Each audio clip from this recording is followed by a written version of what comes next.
Je commencerai d'abord par déplorer ce qui s'est passé à Touba, car Touba est une ville très importante au Sénégal. Sur les prévisions du Fonds monétaire international, Ndiek Saré donne des explications. Nous avons trouvé une situation catastrophique, une situation économique catastrophique dans ce pays. Il est aussi revenu sur la reddition des comptes avec le nouveau pôle judiciaire financier. Leur travail a commencé dès leur installation. Tous ceux qui sont cités dans une mauvaise gestion des deniers seront convoqués pour être entendus. Sur le plan politique, le porte-parole du gouvernement s'est prononcé sur la dissolution de l'Assemblée nationale. Parce que le président, dans son esprit, le président de la République voulait laisser l'Assemblée nationale continuer son travail au moins jusqu'après le vote du budget. Pourtant, il pouvait, après son élection, organiser un référendum pour la dissolution. Il aurait pu le faire. Une dissolution suite à laquelle une nouvelle date a été retenue pour les législatives, avec la suppression du parrainage par le Conseil constitutionnel. C'est parce que ce sont des élections anticipées dont les délais sont revus. C'est pour cela que le Conseil constitutionnel a décidé de ne pas maintenir le parrainage. Ces élections législatives sont prévues pour le 17 novembre 2024. Pendant ce temps, le vote du budget de l'année 2025 devrait encore attendre. Mais selon Moustapha Ndiek Saré, il peut toujours avoir lieu en fin décembre. À défaut de quoi, il y a déjà des mesures prévues par la Constitution pour permettre au président de la République de continuer à disposer du budget. Mise en place du pôle judiciaire financier, la société civile apprécie, mais quand même des inquiétudes. Elle craint que les poursuites ne soient sélectives, comme ce fut selon elle le cas dans l'affaire Karim Wade. Mondia Cissé de l'ONG 3D fustige d'ailleurs les interdictions de sortie de certains responsables de l'ancien régime. Il est au micro de Djibril Diallo et Amadou Kébé. Après la suppression de la Cour de répression de l'enrichissement illicite, une nouvelle formation spécialisée voit le jour. Le pôle judiciaire financier démarre ainsi ses activités avec l'installation officielle de ses membres. Président à la Chambre des affaires financières, M. Mamadou Diallo également membre, M. Diallo également membre. Désormais, le tribunal hors classe de Dakar abrite un nouveau pôle, un pôle financier composé de 27 magistrats répartis entre le parquet financier, un collège de juges d'instruction, une chambre de jugement financier, une chambre d'accusation et une chambre des appels financières. Cette nouvelle juridiction spécialisée vient s'ajouter aux structures existantes pour davantage lutter contre les actes de prévarication et asseoir une gouvernance éthique et exemplaire.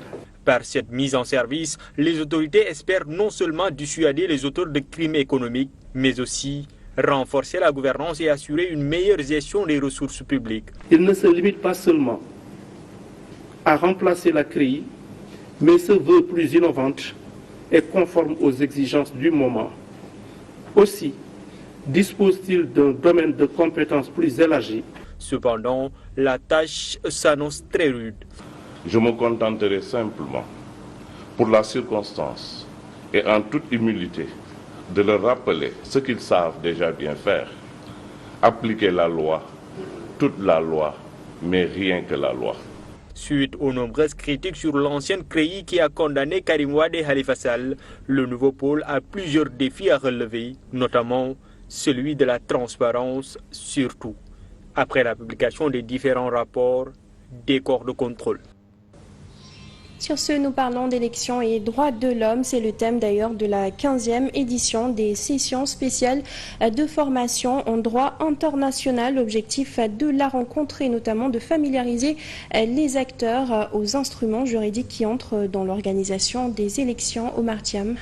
Je déclare au nom du ministre de l'Intérieur et de la Sécurité publique la 15e édition de la session annuelle de formation en droit international des droits de l'homme ouverte.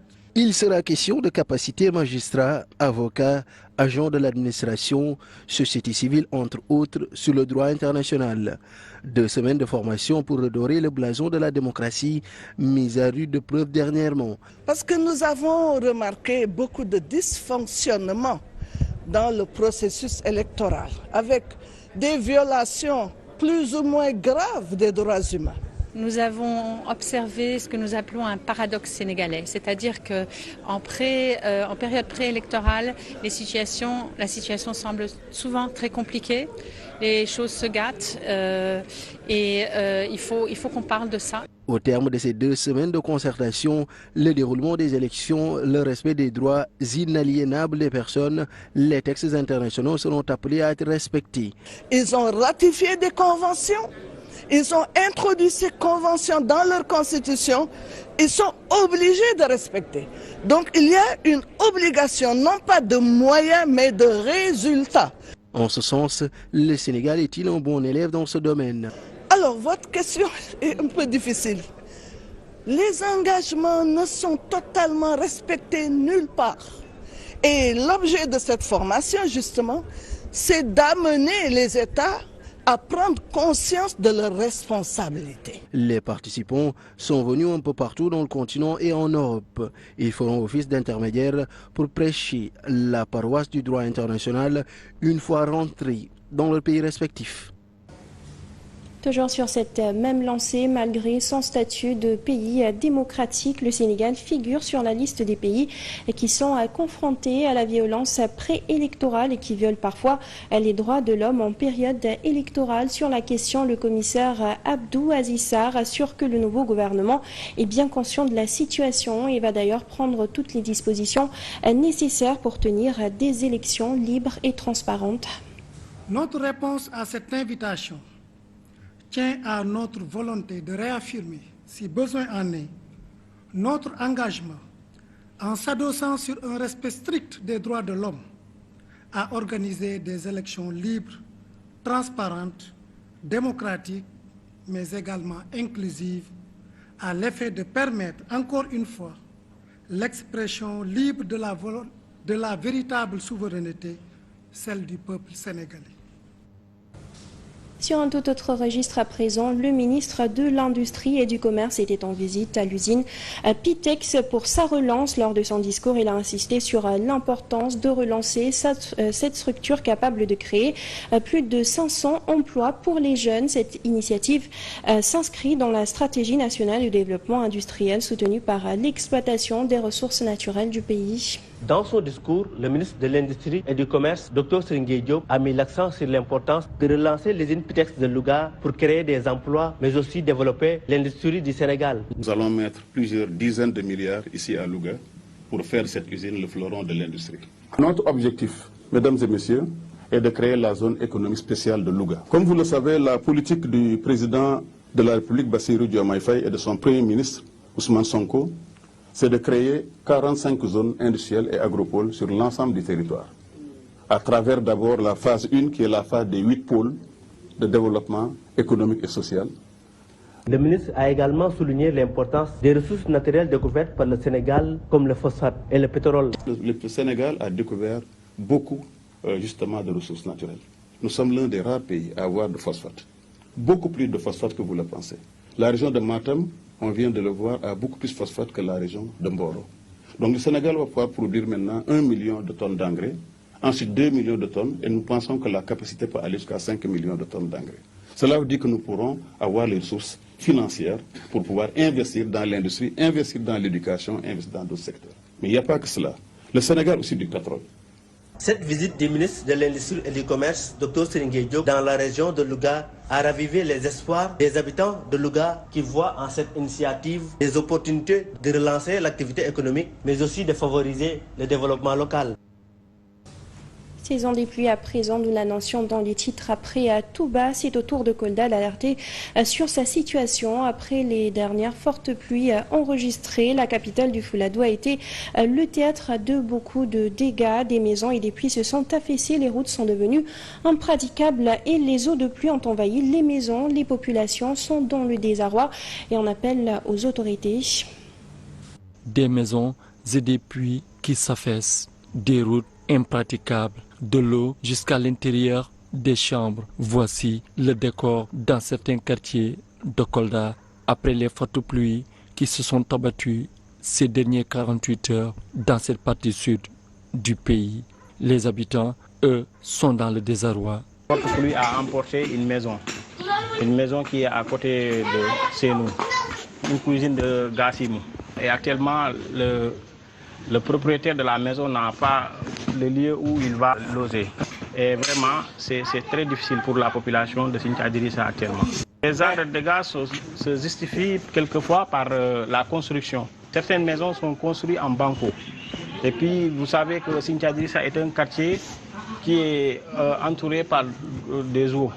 Et ici, le lieu, ce n'est pas un lieu adéquat pour ces genres de construction. Raison suffisante pour que les autorités prennent des mesures pour éviter l'irréparable. Avant de construire, il faut demander aux experts de venir sur les lieux et de voir comment faire pour construire. Et aussi de construire d'une manière adéquate. Pour l'instant, aucune perte en vie humaine n'a été notée dans la commune de Kolda. Cependant, le constat fait état de beaucoup de dégâts matériels, d'où l'appel à un élan de solidarité à l'endroit de ces impactés.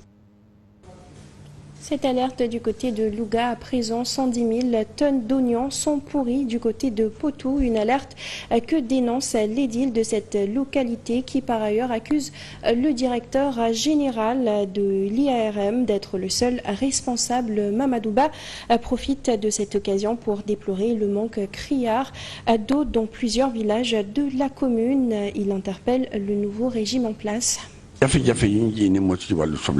Tous les problèmes que nous avons avec les oignons, c'est à cause du directeur de l'ARM. Ils se sont réveillés un beau jour pour nous dire que l'oignon importé sera vendu ici. Ceci, de gré ou de force. Ils ont fait la même chose avec la carotte. Maintenant, depuis lors, ni les commerçants, ni les producteurs, personne ne veut plus acheter. C'est une situation qui nous a causé énormément de difficultés puisqu'on est là, on se retrouve avec plus de 110 000 tonnes d'oignons pourris. Et je peux vous assurer que c'est la même situation à Dagana et à Podor. C'est dommage dans ce pays-là. Et tout ça, c'est de sa faute.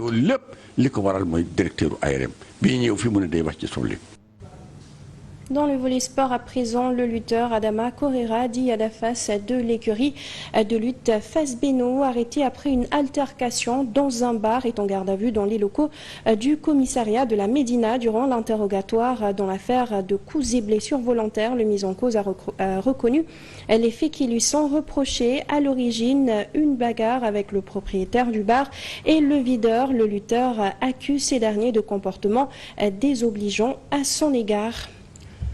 Et puis sport toujours, Ligue des Champions, le show des étoiles se poursuit sur les pelouses européennes. Place cet après-midi à d'autres chocs. Le Sparta à Prague reçoit Salzbourg à partir de 16h45. Au même moment, Bologne et le Shakhtar vont en découdre au stadio Renato Dall'Ara. À 19h, ce sera au tour de Manchester City d'entrer en lice à la maison face à l'Inter de Milan pour le remake de la finale de 2023. Le PSG de Bradley Barcola reçoit Gérone pour sa première en Ligue des Champions. Le Borussia Dortmund ira lui en Belgique défier le club russe. Et enfin, le Slovane Bratislava se rendra en Écosse pour affronter le Celtic Glasgow. Mais en attendant, nous revenons sur la folle soirée d'hier avec le Real Madrid, l'un des clubs les plus titrés de la compétition, qui a difficilement disposé de Stuttgart 3-1 avec le premier but de Kylian Mbappé en Ligue des Champions. Liverpool a démontré de son côté sa puissance en s'imposant 3-1 face à l'AC Milan. La grosse performance de la soirée est à mettre au crédit du Bayern Munich qui a écrit l'histoire et lancé un signal très fort. Le Dynamo Zagreb de son côté n'oubliera certainement pas cette soirée puisque battu sur un score impressionnant de 9-2. Harry Kane a été le héros de la soirée en inscrivant un incroyable quadruplé. La Juventus a également fait forte impression lors de son match à domicile contre le PSV, s'imposant confortablement 3-1. Et enfin, Aston Villa qui a brillé en dominant les Young Boys de Berne avec une victoire nette de 3-0. Et sur ce, nous faisons place à la revue de presse. Bonjour. L'installation officielle des magistrats du pôle judiciaire financier est un des sujets en exergue dans la presse quotidienne de ce mercredi. Le compte à rebours a commencé pour la reddition des comptes, souligne l'AS.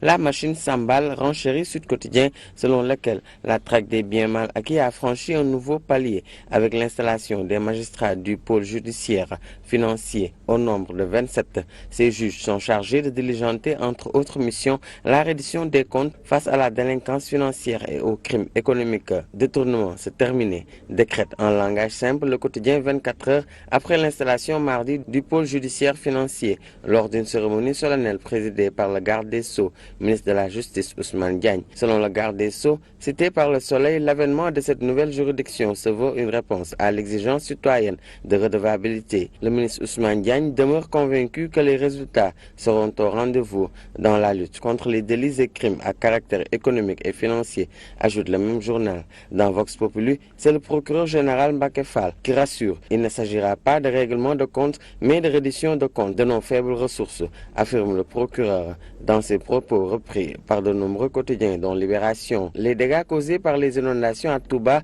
après de fortes pluies où environ 140 mm d'eau sont tombés en une nuit sont aussi traités par les quotidiens. Selon le quotidien LAS, 2 décès ont été enregistrés en plus des dégâts causés par ces pluies diluviennes. Déluge à Touba, titre le journal Le Quotidien, avant d'évoquer le bilan du sinistre se traduisant par 2 personnes décédées, des maisons effondrées. Les populations de Touba ont vécu du lundi au mardi une nuit cauchemardesque à cause des fortes précipitations qui ont fait 2 morts et provoqué l'effondrement de plusieurs maisons, rapporte la même publication. Touba englouti, écrit Tribune. Le journal confirme les 2 morts et rapporte que 37 maisons ont été emportées, ce qui fait dire à l'observateur que les conséquences des fortes pluies ont installé la psychose chez les populations, qui fait des révélations sur les causes des inondations. Vox Populi décrit des scènes de chaos et fait état de centaines de maisons prises par les eaux, avec de nombreux quartiers sinistrés. Plus de désolation à Touba où d'importants dégâts ont été emportés, indique Walf Quotidien. Réumi Quotidien pointe le bilan macabre de ces fortes pluies, en parlant également de 2 morts, dont celle d'une fillette. Le quotidien Les Échos insiste sur le désarroi des habitants de Touba qui sollicitent de l'aide, selon plusieurs journaux. Et nous terminons avec Bës Bi Le Jour qui titre ainsi Mimi la gêne. Le journal évoque ainsi le retard de la publication des rapports de l'IGE. Bës Bi Le Jour souligne aussi que le rapport sur le 16, dont Mimi Touré était à l'époque la présidente, est attendu et la relance de Brahim Seck au président. Il ne faut protéger personne. Tout ça pour dire que Mimi Touré, qui est à côté de Diomaye et Sonko, constitue une gêne. C'est tout pour la revue de presse du jour. Très bonne lecture.